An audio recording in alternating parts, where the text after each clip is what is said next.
السلام علیکم ورحمۃ اللہ وبرکاتہ۔ آج کے اس عید الاضحیٰ کے موقع پر ہر سال کی طرح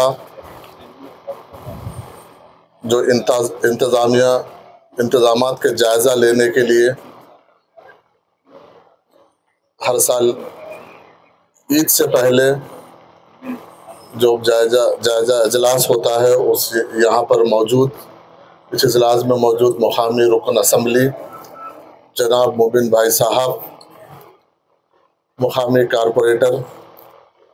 جناب خادر بھائی صاحب اور دیگر مقامی کارپوریٹرز، اور اس میٹنگ میں تشریف فرما محکمہ بلدیہ کے عہدیداران، محکمہ پولیس کے عہدیداران، واٹر ورکس کے ڈپارٹمنٹ کے عہدیداران، الیکٹرسٹی ڈپارٹمنٹ کے عہدیداران اور وقف بورڈ کے عہدیداران اور مقامی عوامی نمائندے، کانگریس پارٹی کے اور مقامی MIM کے مقامی قائدین، اور خاص طور پر یہاں پر موجود میڈیا کے ہمارے دوست، سب سے پہلے میں تمام مقامی عوامی نمائندوں کو اور جو ہر ڈپارٹمنٹ کے عہدیداران ہیں اور خاص طور پر وقف بورڈ کے ہمارے عہدیداران کو میں تہہ دل سے شکریہ ادا کرتا ہوں، کیونکہ ہر سال رمضان سے ہمارا یہ انتظامات کا جائزہ رمضان میں، اس کے بعد پھر عید الاضحیٰ کے ٹائم پہ ہوتا ہے، لیکن اس بار رمضان میں کیونکہ MLC کا الیکشن کوڈ تھا، اس لیے ہم یہاں پر میں بحیثیت چیئرمین اور MLA صاحب وغیرہ ہم یہاں پر آ نہیں سکے۔ ہمارے غیر موجودگی میں تمام عہدیداران اپنی بخوبی ذمہ داری نبھا کر بنا کسی تکلیف کے، بنا کسی شکایت کے عید الفطر کا انتظامات اچھے سے اچھے کیے، اور اب عید الاضحیٰ کی تیاری کا کام چل رہا ہے۔ اس بار ہر بار وقف بورڈ عید الفطر اور عید الاضحیٰ کے لیے جو انتظامات کرتا ہے، ڈائریکٹ میرالم عیدگاہ میرالم اور مادنا پیٹ، اس کے ساتھ ساتھ 7 ٹومز کے عیدگاہ کی جو ارینجمنٹس وقف بورڈ دیکھتا ہے، ہر وقت الگ الگ 2 عیدوں کے لیے الگ الگ ہم اس کو انتظامات کے لیے ٹینڈر کو بلاتے ہیں، لیکن ہم وہ روایت کو ختم کرتے ہوئے، کیونکہ ہر بار ایک نیا پروسیس کرنا پڑتا ہے، اس لیے ہمارے وقف بورڈ کے عہدیداران کے مشوروں سے ہم لوگ آپس میں مشورہ کر کے اس بار ہم 2 عید الفطر اور عید الاضحیٰ کے لیے ایک ساتھ ہم ٹینڈر کال کر ایک ہی ساتھ ہم بلا کے تقریباً 19 سے 20 لاکھ کا عیدگاہ میرالم اور مادنا پیٹ عیدگاہ کے لیے جناب خواجہ صاحب کی جو کانٹریکٹر ہے ان کو 2 عیدوں کے لیے ہم نے ٹینڈر ان کو الاٹ کیا ہے، 19 لاکھ چلر روپے وقف بورڈ کی جانب سے یہ 2 عیدوں کے انتظامات کے لیے۔ یہ جو انتظامات ہیں محکمہ بلدیہ، محکمہ پولیس، یہ سب کا یہ انتظامات کے علاوہ یہ وقف بورڈ کی جانب سے کیا جاتا ہے۔ ہم یہاں پر یہ میٹنگ لینے سے پہلے ہم عیدگاہ کا جائزہ لیے، مقامی MLA صاحب کے ساتھ، کارپوریٹر صاحب کے ساتھ، کچھ چیزیں وہ ہمارے وقف بورڈ کے جانب سے کیے جانے والے یا آگے کرنا ہے اس کو ہمارے اس نظر میں لے کے آئے ہیں۔ اس میں خاص طور پر جو سیکنڈ چبوترا ہے، یہ سیکنڈ چبوترا کیونکہ پرانا فلورنگ ہے، یہ سابات کی فلورنگ ہے، اونچے اوپر نیچے ہو گئی، مٹی کہیں پر دبنے وغیرہ سے، تو کئی بزرگ حضرات کو، مصلیوں کو بیٹھنے کے لیے، نماز پڑھنے کے سجدہ وغیرہ کرنے کے لیے تکلیف ہو رہی ہے۔ وہ تقریباً 4 سے 5 ہزار اسکوائر فٹ کا ایریا ہے، تو MLA صاحب سے ابھی ڈسکشن ہوا تو ہم وقف بورڈ کی جانب سے، حکومت کی جانب سے اور مقامی رکن پارلیمنٹ جناب اسد الدین اویسی صاحب کی جانب سے اور مقامی MLA اور بلدیہ کی جانب سے یہ آپس میں یہ 4 لوگوں کے ایک تعاون سے ہم اس کو کیسا مکمل کرنے کی ہم کوشش کریں گے، میں MLA صاحب کی طرف سے اس کے ایک نمائندہ ایک میں ریپرزنٹیشن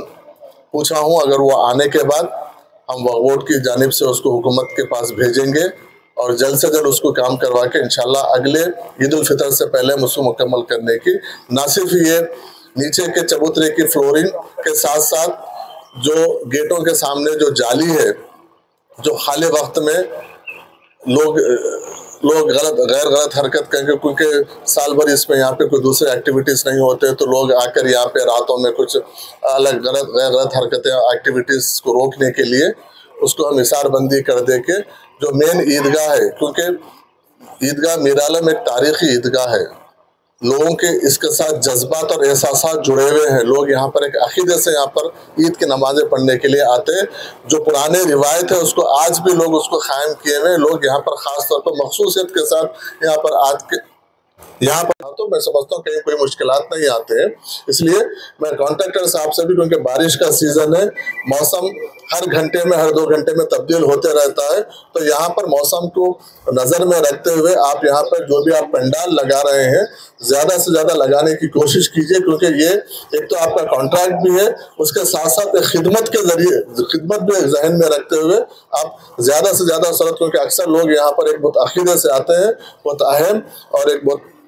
پرانا قدیم عیدگاہ ہے، تو اس کا خیال رکھتے ہوئے آپ اگر کہیں پر بھی کچھ ہوگا تو ہم آپ کو اس میں آگے کچھ چیز اگر ہوگا تو آپ لیکن زیادہ سے زیادہ فیسلٹی پرووائڈ کیجئے. آپ کو کوئی بھی کچھ مشکلات ہوں گے تو ہم اس کا خیال رکھیں گے. ان تمام انتظامات کے لیے یہاں پہ مقامی قائدین اور مقامی جو آفیسرز ہیں جو تعاون کر رہے ہیں ان تمام لوگوں کا اور میڈیا کا بھی اس کے لیے میں بہت بہت شکریہ ادا کرتا ہوں یہاں پر آنے کے لیے. اور میڈیا کے ذریعے میں آپ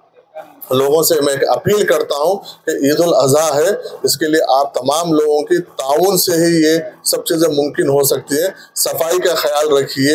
بارش کا سیزن ہے، صفائی کا خیال رکھیے اور اپنے آپ کو کنٹرول کیجئے. اور جو بھی آپ لوگ جو بھی قربانی کر رہے ہیں، یہ قربانی ایک ابراہیم علیہ السلام کی یہ ایک سنت ہے. جب ہم یہ کر رہے ہیں قربانی، تو یہ قربانی کا جب آپ کرتے ہیں تو اس طریقے کے کہیں پر بھی آپ ویڈیوز وغیرہ کو اپلوڈ کرنے سے گریز کیجئے تاکہ ہمارے پاس ایک اچھا ماحول، ایک میسیج، اچھا ماحول مینٹین ہو سکے شہر میں. بہت بہت شکریہ. یہ نماز کے اوقات ہے کیونکہ یہ ریگولر کا یہ پریکٹس ہے، لیکن نماز کے وقت پھر بھی میں آپ کو ایک بول دیتا ہوں. عیدگاہ میرعالم میں 9:30 بجے نماز ہوگی، ٹھیک 9:30 بجے عیدگاہ میرعالم میں نماز ہوگی، جس میں سب سے پہلے 8:30 سے 9 بجے مولانا حافظ جناب محمد صفی اللہ صاحب شیخ الادیب جامع نظامیہ صاحب کا خطاب ہوگا. اس کے بعد 9 بجے سے 9:30 بجے مولانا جناب محمد حسین ثانی الیاس جعفر پاشا صاحب امیر ملت جامع اسلامیہ دارالعلوم کا خطاب ہوگا. اور امامت جناب ڈاکٹر حافظ محمد رضوان قریشی صاحب امام مکہ مسجد وہ امامت کریں گے. جناب محمد حنیف صاحب مکہ مسجد چار مینار کے وہ موزن کے وہ فرائض انجام دیں گے. عیدگاہ مادانہ پیٹ میں نماز 9 بجے ہوگی، جس میں جناب مولانا سید محمود حسین صاحب 8:30 بجے سے 9 بجے تک ان کا بیان ہوگا. جناب خالد سید محمود یوسف مدنی صاحب امامت کریں گے نماز کی. حج ہاؤس کی مسجد میں 7 بجے نماز ہوگی. جناب مفتی حافظ محمد صابر پاشا صاحب بیان کریں گے اور جناب مفتی حافظ محمد صابر پاشا صاحب ہی امامت کریں گے اور جناب حافظ محمد رزاق صاحب موزن کے فرائض انجام دیں گے. 9:30 بجے عیدگاہ میرعالم میں، 9 بجے عیدگاہ مادانہ پیٹ میں اور حج ہاؤس کی مسجد میں 7 بجے نماز عید الاضحیٰ ہوگی. یہ سبھی ڈپارٹمنٹ کے ایک مشترکہ کام ہے. سب اپنے تال میل سے الحمدللہ اب تک کام کرتے آ رہے ہیں، آئندہ بھی کام کریں گے.